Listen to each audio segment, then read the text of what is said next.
Assalamualaikum warahmatullahi wabarakatuh. Nama saya Amelia Putri, NIM 018 kelas 6A Program Studi Pendidikan IPA Universitas Trunojoyo Madura.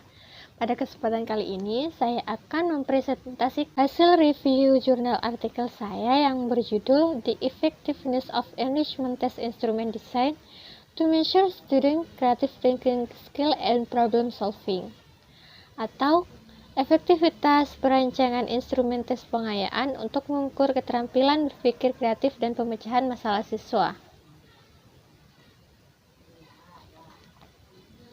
Identitas jurnal. Judul jurnal yaitu The Effectiveness of Enrichment Instrument Test Design to Measure Student Creative Thinking Skill and Problem Solving. Nama jurnalnya Thinking Skill and Creativity dengan penulis Taufik Hidayat, Endang Susilaningsi, dan Cepi Kurniawan. Terbit tahun 2018 dengan volume jurnal 29 yang diakses melalui link berikut ini.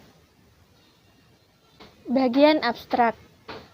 Siswa harus siap menghadapi tantangan revolusi industri keempat dengan memiliki keterampilan berpikir kreatif dan pemecahan masalah siswa. Adapun studi pendahuluan yang telah dilakukan oleh peneliti menunjukkan bahwa tes yang digunakan di beberapa sekolah masih belum berorientasi pada kemampuan berpikir kreatif dan pemecahan masalah. Sehingga dalam hal ini peneliti mengembangkan instrumen tes pengayaan yang mampu mengukur kemampuan berpikir kreatif dan pemecahan masalah siswa. Jenis penelitian ini merupakan penelitian dan pengembangan yang menerapkan model pengembangan 4D Tyagarajan, meliputi tahap studi pendahuluan, desain produk, pengembangan, dan publikasi. Sedangkan teknik analisis data yang digunakan yaitu analisis kualitatif dan kuantitatif, di mana hasil penelitian menunjukkan bahwa instrumen tes pengayaan yang dikembangkan telah dinyatakan valid oleh ahli dan efektif untuk mengukur kemampuan berpikir kreatif dan pemecahan masalah siswa. Pendahuluan. Zaman sekarang ini memasuki era revolusi industri keempat, di mana generasi muda dituntut harus siap untuk menghadapi tantangan era revolusi industri keempat, di mana perlu diketahui bahwa di era revolusi industri keempat, perkembangan ilmu pengetahuan dan teknologi berkembang dengan sangat pesat, sehingga setiap individu dituntut untuk memiliki keterampilan yang mumpuni, misalnya dengan penguasaan keterampilan berpikir kreatif dan pemecahan masalah siswa. Adapun berdasarkan penelitian-penelitian yang telah dilakukan sebelumnya, keterampilan berpikir kreatif dan pemecahan masalah siswa masih sangat kurang, di mana hal tersebut ditunjukkan dari penggunaan instrumen tes yang masih berkisar pada pengukuran domain kognitif C1 sampai C3. Sehingga dalam hal ini peneliti melakukan upaya dengan mengembangkan instrumen tes pengayaan pada materi asam basa untuk mengukur keterampilan berpikir kreatif dan pemecahan masalah siswa. Pada bagian metode, penelitian ini merupakan jenis penelitian dan pengembangan yang menerapkan model pengembangan 4D Tyagarajan yang meliputi tahap define, design, develop, and disseminate. Pada tahap define atau studi pendahuluan, peneliti melakukan analisis awal terkait instrumen tes kimia konvensional di beberapa SMA di Semarang dan juga di SMK Raja Permaisuri Bainun Malaysia, serta melakukan analisis hasil belajar pada materi asam dan basa. Kemudian pada tahap desain atau desain produk, dilakukan spesifikasi pengujian dan validasi oleh ahli. Sedangkan pada tahap develop atau pengembangan, dilakukan uji coba pada skala kecil, besar, bahkan sampai tahap implementasi. Tahap akhir yaitu tahap disseminate atau penyebaran, instrumen tes yang telah dinyatakan valid dan reliable kemudian disebarluaskan untuk bisa digunakan. Kemudian hasil dan pembahasan. Pada tahap define atau studi pendahuluan, Berdasarkan analisis awal yang telah dilakukan oleh peneliti, instrumen tes yang digunakan guru kimia ternyata hanya sebatas pada pengukuran aspek kognitif menghafal dan memahami konsep saja, belum berorientasi pada keterampilan berpikir kreatif dan pemecahan masalah siswa. Dapat dilihat bersama bahwa pada tabel 1 ini merupakan soal yang digunakan guru kimia pada saat ulangan mingguan siswa.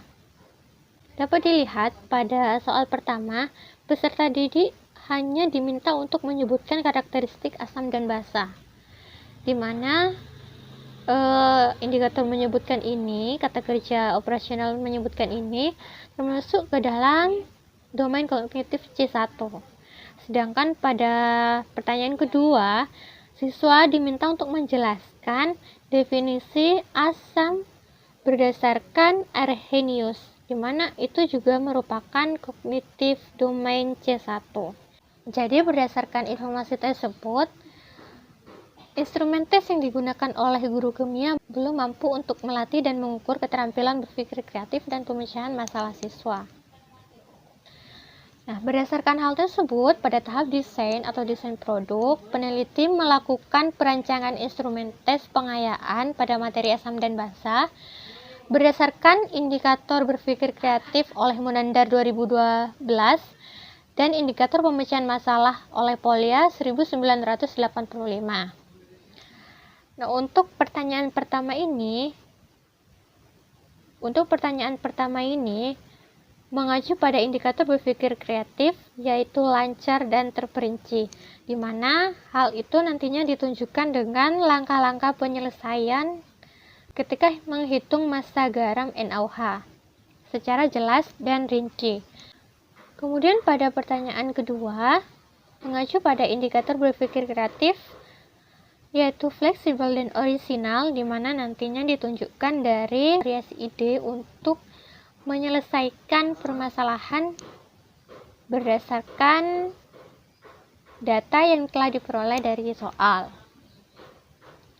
Kemudian pertanyaan ketiga, mengacu pada indikator pemecahan masalah, rencana penyelesaian dan pelaksanaan, di mana nantinya ditunjukkan dengan langkah-langkah dalam menyelesaikan permasalahan tersebut. Kemudian rencana pelaksanaannya itu ditunjukkan dari perhitungan derajat keasaman. Kemudian pertanyaan keempat ini mengacu pada indikator pemecahan masalah, yaitu memahami masalah dan memeriksa hasil, di mana nantinya ditunjukkan dengan panduan pertanyaan sehingga siswa bisa memahami masalah, kemudian melakukan langkah-langkah penyelesaian. Nah, pertanyaan-pertanyaan tersebut ini kemudian dilakukan validasi oleh ahli sebelum dilakukan pengembangan. Nah, pada tahap develop atau pengembangan ini dilakukan uji coba pada skala kecil, besar, bahkan sampai tahap implementasi, di mana tahap uji coba skala kecil ini diperoleh hasil koefisien reliabilitas sebesar 0,74 dengan nilai alpha Cronbach sebesar 0,78. Sedangkan pada uji coba skala besar diperoleh koefisien reliabilitas sebesar 0,71 dengan nilai alpha Cronbach sebesar 0,85. Sedangkan pada tahap uji coba implementasi, koefisien reliabilitas diperoleh 0,77 dengan nilai alpha Cronbach sebesar 0,99. Dari ketiga tahap uji coba ini, nilai alpha Cronbach yang didapatkan lebih dari 0,7, sehingga tahap uji coba keseluruhannya dinyatakan reliable. Nah, berdasarkan analisis rata-rata hasil belajar antara instrumen tes pengayaan dengan ulangan mingguan siswa, diperoleh hasil T hitung lebih besar dari T tabel, sehingga instrumen tes pengayaan yang telah disusun dinyatakan efektif untuk digunakan. Kemudian untuk praktisan instrumen itu sendiri diukur berdasarkan angka respon siswa yang diperoleh hasil sebesar 55% yang menunjukkan instrumen tersebut telah praktis untuk digunakan di dalam proses pembelajaran. Selain itu, Angket respon guru juga setuju dengan kepraktisan instrumen tes tersebut. Kemudian pada tahap disseminate atau penyebaran, produk instrumen tes yang telah dinyatakan valid dan reliable kemudian digunakan dan dikembangkan oleh guru SMK Raja Permaisuri Bainon Malaysia sebagai tes alternatif. Kesimpulannya, instrumen tes pengayaan serta angkat respon siswa dan guru telah dinyatakan valid oleh ahli. Kemudian, instrumen tes pengayaan serta angkat respon siswa dan guru telah dinyatakan reliable pada setiap uji coba tahap pengembangan. Kemudian yang terakhir, instrumen tes pengayaan dinyatakan praktis dan efektif untuk mengukur kemampuan berpikir kreatif dan pemecahan masalah siswa. Kelebihan dan kekurangan dari artikel yang telah saya review yaitu kelebihannya meliputi penggunaan bahasa dalam penyusunan artikel mudah dipahami. Kemudian penyajian gambar, grafik maupun tabel untuk menunjang bukti penelitian dan mempermudah pemahaman uraian hasil yang dipaparkan. Kemudian yang terakhir, menjadi sumber rujukan atau bahan kajian untuk penelitian selanjutnya. Sedangkan kekurangan artikel ini, yang pertama, penyajian gambar, grafik maupun tabel itu terpisah dengan uraian deskripsi hasil penelitian sehingga terkesan membingungkan karena di sini pembaca harus bolak-balik ke atas dan ke bawah untuk bisa memahami. Kemudian, besarnya nilai T hitung dan T tabel dalam pengukuran rata hasil belajar itu tidak disebutkan secara jelas berapa besarnya oleh peneliti. Sekian, terima kasih. Itu saja yang dapat saya sampaikan. Kurang lebihnya mohon maaf. Wassalamualaikum warahmatullahi wabarakatuh.